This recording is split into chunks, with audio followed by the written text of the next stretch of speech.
پاکستان میں مخدوش سیاسی و معاشی صورتحال کی وجہ سے لاکھوں نوجوان مستقبل سے مایوس ہو کر ملک سے راہ فرار اختیار کر رہے ہیں۔ گزشتہ ایک برس کے دوران پاکستان سے 9 لاکھ سے زائد ہنرمند اور قابل افراد کے علاوہ مزدور طبقے کے لوگ بھی بہتر روزگار کی تلاش میں پاکستان سے باہر جا چکے ہیں۔ اوورسیز پاکستانی بلا شبہ پاکستان کی معیشت میں انتہائی اہمیت کے حامل ہیں، لیکن غیر قانونی راستوں سے بیرون ملک جانے کی جستجو میں زندگی سے ہاتھ دھو بیٹھنا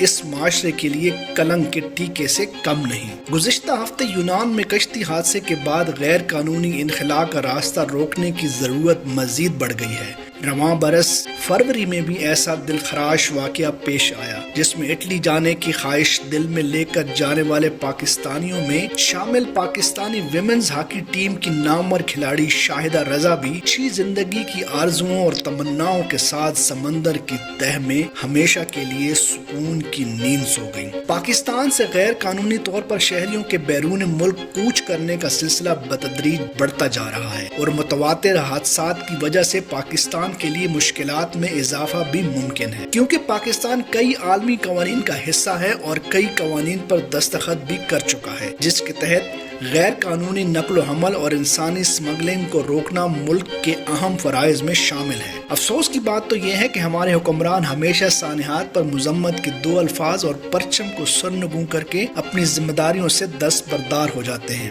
ہمارے ملک کے بے یار و مددگار لوگ یورپ میں پناہ کی تلاش میں سمندر کی بے رحم موجوں کا شکار ہو جاتے ہیں، جس سے ہمارے ملک کی تذلیل ہوتی ہے اور پاکستان کا تشخص تباہ ہو جاتا ہے۔ یہ درست ہے کہ دنیا میں سالانہ 59 ملین کے قریب لوگ ہجرت کرتے ہیں، جن میں 20 ملین کے قریب انتہائی قابل اور ہنرمند افراد کے علاوہ پاکستان سے غیر قانونی طور پر بیرون ملک جانے والے لاکھوں افراد بھی شامل ہوتے ہیں۔ پاکستان سے فرار کا سلسلہ کوئی نیا نہیں ہے، کیونکہ جب اپنے دیش میں روزگار کے مواقع محدود ہوں، میرٹ کا تصور نہ ہو، سفارش کے بغیر کوئی نوکری نہ ملے، برابری کی بنیاد پر مواقع نہ ملے، انسانی حقوق کی فراہمی کا فقدان ہو اور غریب کو مظالم کی چکی میں پیسا جائے، جب ظلم اور جبر و ستم کا سلسلہ دراز ہو جائے تو لوگ دل برداشتہ ہو کر اپنا سب کچھ بیچ کر ملک سے فرار اختیار کرنے کو ترجیح دیتے ہیں۔ نوجوانوں کی بڑی تعداد میں بیرون ملک جانے کی کئی وجوہات ہیں، تاہم سب سے بڑی وجہ روزگار کی کمی ہے۔ پاکستان میں تعلیم کو تو ویسے بھی اہمیت نہیں دی جاتی، تو عالمی معیار کے مطابق ٹیکنیکل تعلیم کا تصور ہی محال ہے۔ انکم سپورٹس جیسے خیراتی کاموں کے لیے تو اربوں روپے مختص کر دی جاتے ہیں، لیکن تعلیم اور روزگار کے لیے کوئی اقدام نہیں اٹھایا جاتا۔ اس لیے نوجوان مستقبل سے مایوس ہو کر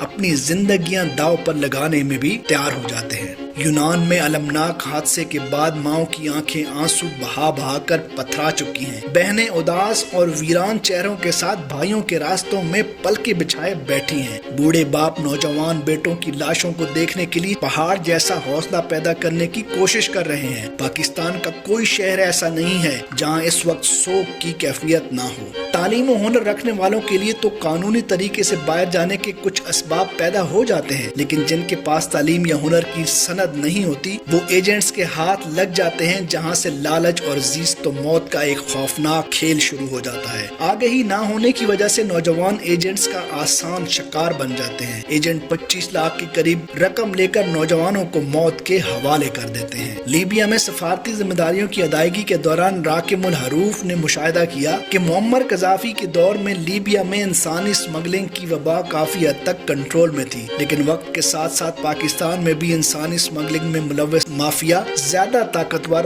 اور مضبوط ہوتا گیا، جن کو بااثر افراد کی پشت پناہی بھی حاصل ہے۔ پاکستان اپنے محل وقوع اور چین سے قربت کی وجہ سے اس وقت دنیا کی نظروں میں ویسے بھی کھٹک رہا ہے۔ پاکستان کو IMF سے قرضوں کے حصول کے لیے کبھی امریکہ کی منتیں کرنی پڑ رہی ہیں تو کبھی برطانیہ کے ترلے کیے جا رہے ہیں، لیکن IMF پاکستان کو سری لنکا جیسے حالات میں دھکیل کر پھر مدد کرنے کا خواہش مند ہے۔ یورپی یونین ماضی میں انسانی حقوق کو بہت زیادہ اہمیت دیتی تھی، لیکن یونان میں کشتی کے حادثے کے بعد